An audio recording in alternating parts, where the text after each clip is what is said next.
बुधवार को रीवा पहुंचे मध्य प्रदेश के पूर्व मुख्यमंत्री व कांग्रेस के वरिष्ठ नेता दिग्विजय सिंह। स्थानीय राजनिवास में उन्होंने पत्रकारों से चर्चा करते हुए भाजपा सरकार पर कई गंभीर आरोप लगाए। इस दौरान पूर्व मुख्यमंत्री ने कहा है कि वो लोग अधर्मी हैं जो शंकराचार्य जी को चुनौती दे रहे हैं। वो यही नहीं रुके, उन्होंने कहा कि भाजपा के लोग मेरा विरोध करते हैं, मैं उन्हें चुनौती देता हूं कि वो मुझसे बड़ा और अधिक हिंदू होकर बताएं। श्री सिंह ने पूछा कि भाजपा के कितने लोग नर्मदा जी की पैदल यात्रा की। भाजपा के नेता तो हेलीकॉप्टर एवं महंगी गाड़ियों में बैठकर घूमने जाते हैं। ये वही अधर्मी हैं जो शंकराचार्य जी को चुनौती दे रहे हैं। लोग धर्म विरोधी हैं, इसलिए हम इन पर विश्वास कभी नहीं करेंगे। अयोध्या में पूरा निर्माण हो जाएगा, उसके बाद हम दर्शन करने जाएंगे। हम भारतीय जनता पार्टी, संघ और विश्व हिंदू परिषद के आयोजन में नहीं जाएंगे। हमारे लिए आस्था का प्रश्न है। जब विधिवत मंदिर निर्माण पूरा हो जाएगा, उस समय मंदिर में विधिवत जाएंगे। उन्होंने यह भी कहा कि किसी के निमंत्रण से थोड़ी जाएंगे। उन्होंने यहाँ तक कहा कि 18वीं शताब्दी में वहां पर छोटी सी मस्जिद बनाई गई थी जहां मंदिर था, राजमहल था।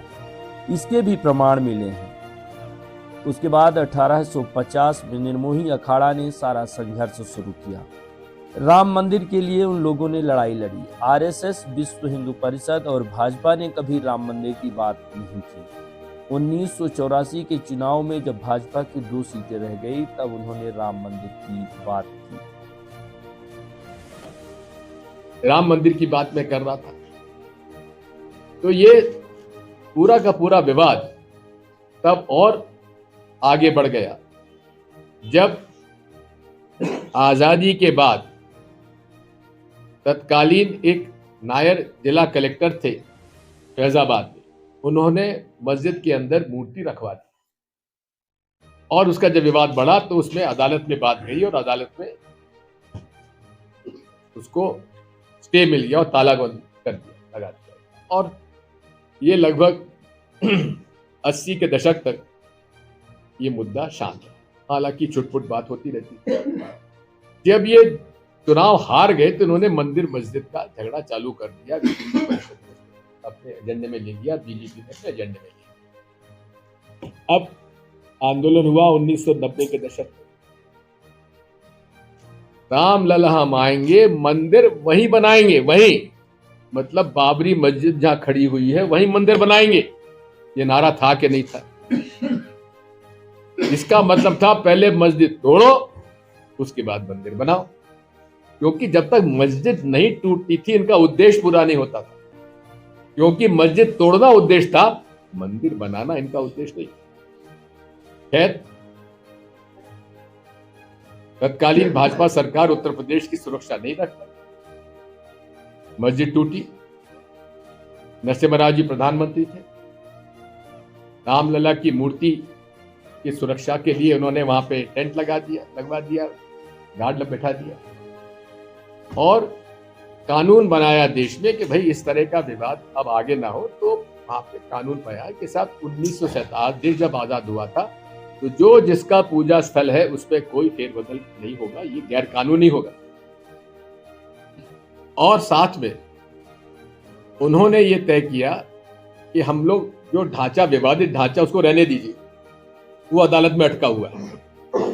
उन्होंने कहा कि हम इसको राजनीति से अलग करना चाहते हैं और राजनीति से अलग करने के लिए उन्होंने चारों पीठों के शंकराचार्य जी और रामानंदी संप्रदाय के स्वामी रामनरेशाचार्य जी, 5 लोगों का सदस्यीय रामालय न्यास का गठन किया और केंद्र सरकार ने जो अविवादग्रस्त भूमि थी उसका अधिग्रहण करके करीब 60 एकड़ जमीन उन्होंने उसके लिए सुरक्षित कर दी। और सब पार्टियों ने उसके बाद ताला खुला। इसकी पहले मैं भूल गया, ताला खुला। अदालत डीजे साहब ने, फैजाबाद डीजे साहब ने ताला खोलने के आदेश दे दिए, ताला खुल गया। लोगों में दबाव था राजीव गांधी जी ने तत्कालीन वहां पे नारायण दत्त तिवारी मुख्यमंत्री थे उत्तर प्रदेश के, उन्होंने उसका शिलान्यास करवा दिया। अविवादग्रस्त भूमि में शिलान्यास हो गया, अविवाद, क्योंकि विवादग्रस्त भूमि अदालत में अटकी हुई। सभी पार्टियों ने फिर कहा कि ठीक है, अदालत का हम फैसला मानेंगे, अगर वहीं बनाना है तो हम अदालत का फैसला मानेंगे, नहीं तो अविवादग्रस्त भूमि में मंदिर बनाने के लिए तो कोई दिक्कत ही नहीं थी, बनाओ। लेकिन वहां नहीं बनाना था, हमको तो वहीं बनाना था। विश्व हिंदू परिषद इसमें अड़ी हुई थी, भाजपा अड़ी हुई थी, आरएसएस अड़ी हुई थी। अब ठीक है, हमने कहा ठीक, फैसला हो जाने दीजिए। सुप्रीम कोर्ट का फैसला आया 2019 में, और विवादग्रस्त भूमि उन्होंने कहा कि इसको मंदिर निर्माण के लिए उस ट्रस्ट को दे दी जाए जो मंदिर निर्माण करेगा, और उसके बदले में मुस्लिमों को 5 एकड़ जमीन मस्जिद बनाने के लिए दे दी जाए। ये फैसला था, उसको सबने स्वीकार कर लिया और मंदिर निर्माण का रास्ता खुल गया। अब मंदिर निर्माण इसके माध्यम से हम लोगों ने मांग की। इसमें मेरे गुरु स्वर्गीय स्वामी स्वरूपानंद जी महाराज द्वारका और जोशीमठ के शंकराचार्य जी, उस समय सारी लड़ाई अदालत में वीएचपी नहीं लड़ी, अदालत की लड़ाई ये नहीं लड़े। कहीं भी लड़ाई लड़ने वाले स्वामी स्वरूपानंद जी, मुलायम सिंह जी सरकार में उनको नजरबंद चुनार के किले में रख दिया गया था। शंकराचार्य जी, जिन्होंने की आजादी की लड़ाई में ब्रिटिश हुकूमत ने जेल किया, और राम मंदिर निर्माण के लिए उन्होंने जेल जाना पसंद किया। ये वो व्यक्ति जिनको की रामालय ट्रस्ट का अध्यक्ष बनाया गया। उसके बाद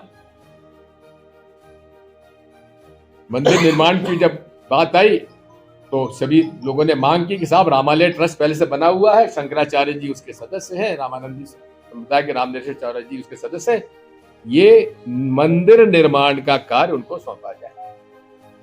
लेकिन मोदी जी ने उसको नहीं माना। पहली बात तो, मैं जहां मेरा जन्म हुआ है, नगर का नाम है राघवगढ़। राघव जी के मंदिर मेरे घर में है, जहां कई वर्षों से 24 घंटा जोत जलती है घी की और तेल की, और उसका हम लोग उसके अनुयायी हैं। और पूरे तरीके से मैं महाराज स्वरूपानंद जी का दीक्षित शिष्य हूँ। साथ में ये जितने भी भाजपा के जो लोग विरोध करते हैं, मेरा संघी विरोध करते हैं, मैं चुनौती देता हूँ कि मुझसे ज़्यादा हिंदू होके बता दें कितने लोगों ने नर्मदा जी की यात्रा की, बताओ जरा। पैदल, हेलीकॉप्टर से करेंगे, गाड़ियों में बैठ करेंगे, चले रहे पैदल।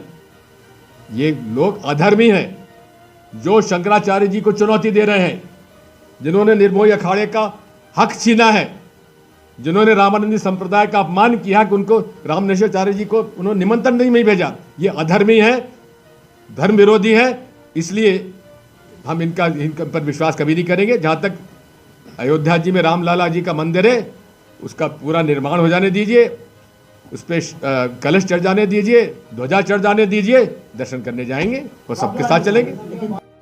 इसका थोड़ा सा इतिहास मैं आपको बताना चाहता हूँ। ये जो उसे बाबरी मस्जिद कहा जाता है, वो 18वीं शताब्दी में किसी समय एक छोटी सी मस्जिद वहाँ बनाई गई। वहाँ मंदिर था, उसके प्रमाण मिले हैं। राजमहल भी था, उसके प्रमाण भी मिले हैं।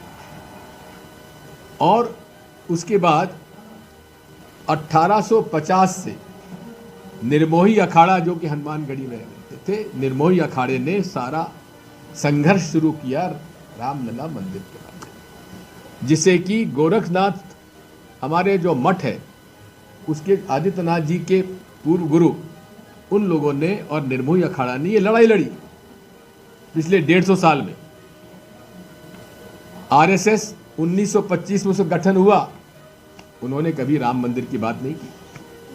विश्व हिंदू परिषद जो 1964 में गठन हुआ उसने राम मंदिर की कभी बात नहीं की। भाजपा जो कि जनसंघ बनी उसने कभी राम मंदिर की बात नहीं की।